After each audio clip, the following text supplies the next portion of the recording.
हमारे साथ मौजूद है हर की पैड़ी के पुजारी चंदन पांडे जी। उनसे जानेंगे हरिद्वार कुंभ में स्नान की महत्ता। तो पंडित जी बताइए, वैसे तो श्रद्धालु हर साल भर यहाँ स्नान करते हैं, लेकिन कुंभ में स्नान की महत्ता क्या है? देखिए, कुछ राशियों में कुंभ राशि में मेष राशि के आगमन से यहाँ पर कुंभ पर्व का योग बनता है और साधु संत का यहाँ पर समाविष्ट होता है, यहाँ पर आते हैं, स्नान करते हैं। अन्य वैसे तो हरिद्वार क्षेत्र है और स्नान की रमण योग्य भूमि है,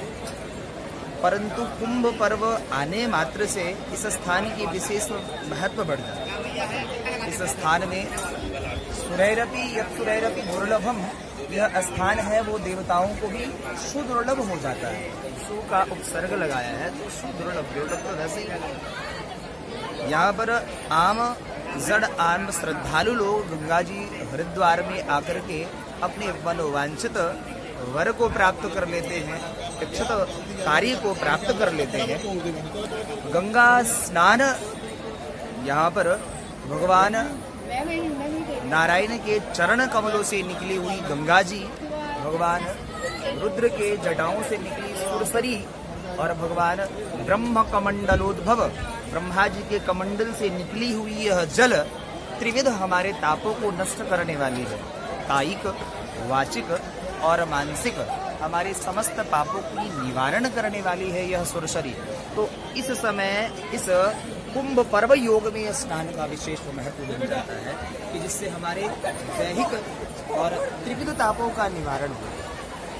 स्थान के बारे में कई सारी मान्यताएं हैं, आप कोई मान्यता बताना चाहेंगे? जी बिल्कुल, कि कुंभ पर्व में स्नान यानी जब सुर और असुरों में अमृत को लेकर के छीना झपटी हुई और वह पूरे भारतवर्ष में 4 जगह यह अमृत की बूंदें गिरी। हरिद्वार जो इस स्थान से ब्रह्मकुंड स्थान से प्रसिद्ध है, इस स्थान पर आकर के वह अमृत की बूंदें गिरी। तो यह जो गंगा जी का जल है वैसे तो ब्रह्म द्रव है, इसमें कोई संशय नहीं है कि भाई गंगा मैया का जल कितना प्रभावशाली है, परंतु अमृत के कण गिरने से यह अत्यधिक बलशाली हो गई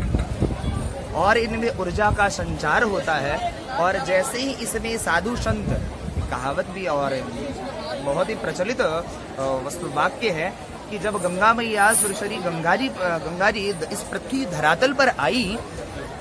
और तो गंगा जी ने भगवान भागीरथ जी से प्रार्थना किया कि हे भागीरथ, जब हम इस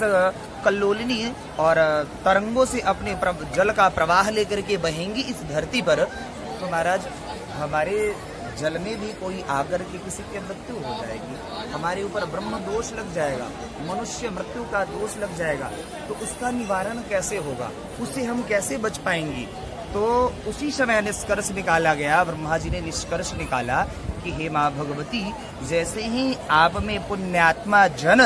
जो भगवान के दूत हैं, अग्रज है महाराज, साधु संत गण, ब्राह्मण गण, ये सब जैसे ही कुंभ पर्व योग में आप में गंगा जी में स्नान करेंगे तो उन संतों के पुण्य के प्रभाव से हे गंगा मैया आपके भी पापों का प्रक्षालन हो जाएगा, आप भी शुद्ध हो जाओगे। तो ऐसे गंगा मैया जो उनके गंगा मैया के भी पापों को नष्ट करने वाली है यह गंगा मैया कुंभ पर्व का स्नान,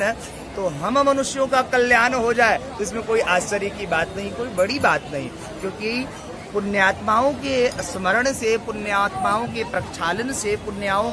पुण्यात्माओं के स्नान से जब गंगा मैया जी का दोष खत्म हो जा रहा है तो हम तो बड़भागी हुए ना कि गंगा मैया का ऐसे पर्व में, ऐसे योग में हमें स्नान का सौभाग्य मिल रहा है। पंडित जी, आपने पहले भी कुंभ देखा होगा, भव्यता के बारे में से कुछ बताइए। बिल्कुल, और भी आगामी जो 2010 में हुई, 2006 में हुई, जहाँ तक मेरी स्मृति है, बुद्धि हमने देखा है, तो और भी जो आगामी जो गुजर गई, तो महाराज उनके बारे में भी बहुत ही सुंदर अब जो भव्यता बना रहे हैं जो हमारे मुख्य जो महामंत्री जी हैं, बहुत ही उनकी जितनी प्रशंसा हम करें, बुरी प्रशंसा करें, बहुत ही तुच्छ होता है, बहुत ही साधुवाद उनको, जो हमारे इस क्षेत्र को जहाँ पर हम सब रमण कर रहे रह रहे हैं, एक प्रकार से हम जीविका चला रहे हैं इस क्षेत्र में, तो बहुत ही भव्यता हमें प्रतीत हो रही है। उस समय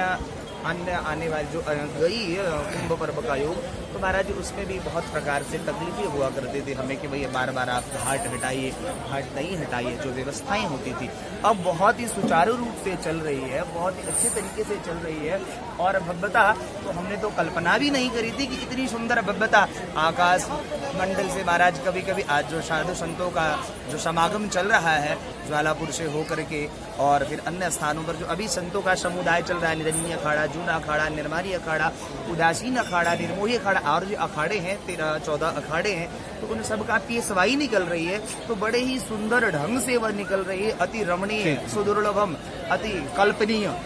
इतना बढ़िया निकल रहा है वो। और बहुत बुरी बुरी प्रशंसा हम करते हैं महाराज जी श्री का, और बहुत ही अच्छा व्यवस्था है। पंडित जी मैं चाहूँगा कि आप हमारे दर्शकों को बताएं कि अगर हरिद्वार कुंभ में आए तो स्नान के अलावा वो ऐसे क्या काम कर सकते हैं उन्हें पुण्य मिले?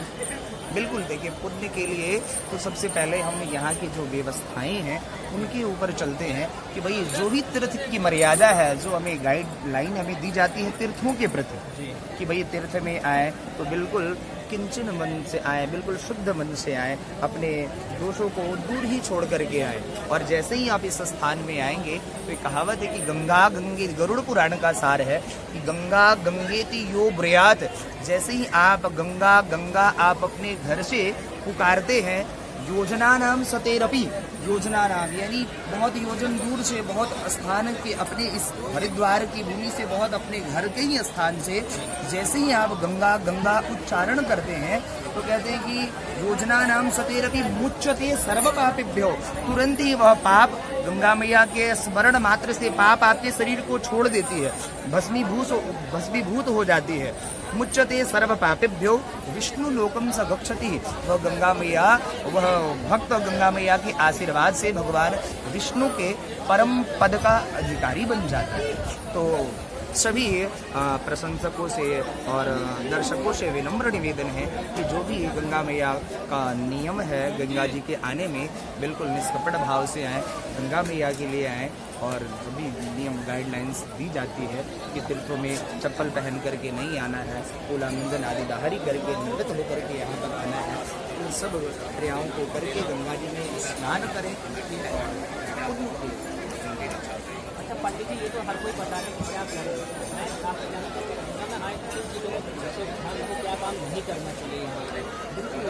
गंगा जी में आए तो कहा जाता है कि अन्य क्षेत्रे कृतम पापम पुण्य क्षेत्रे विनश्यति, जो अन्य स्थानों में हमारे द्वारा किया गया पाप है, कर्म है, वो इस क्षेत्र हरि क्षेत्र में आकर के हम उसका प्रक्षालन करते हैं, उसको धोते हैं। जैसे किसी भी प्रकार से पाप बन जाए, दोष बन जाए, वे विचार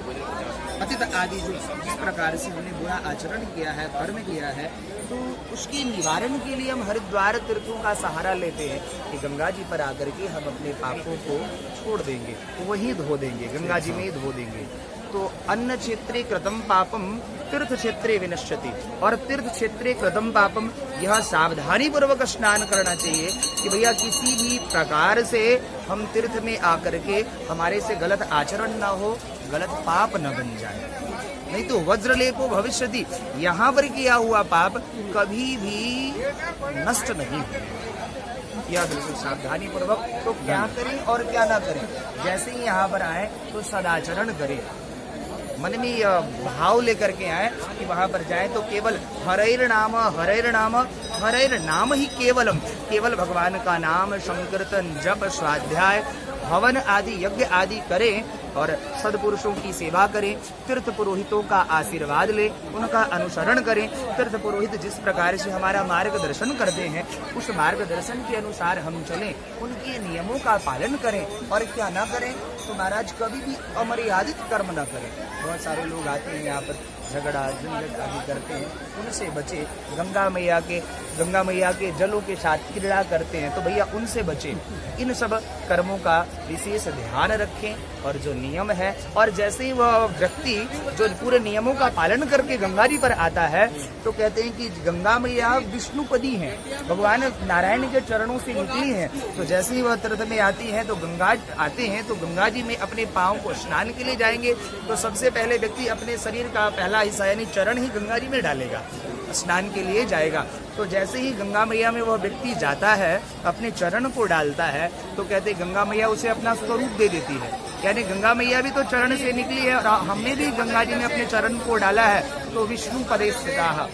विष्णु स्वरूप प्रदान कर देती है गंगा मैया। जैसे ही नाभि तक उनका जल में जाते हैं, प्रविष्ट होते हैं, तो गंगा मैया उसे भगवान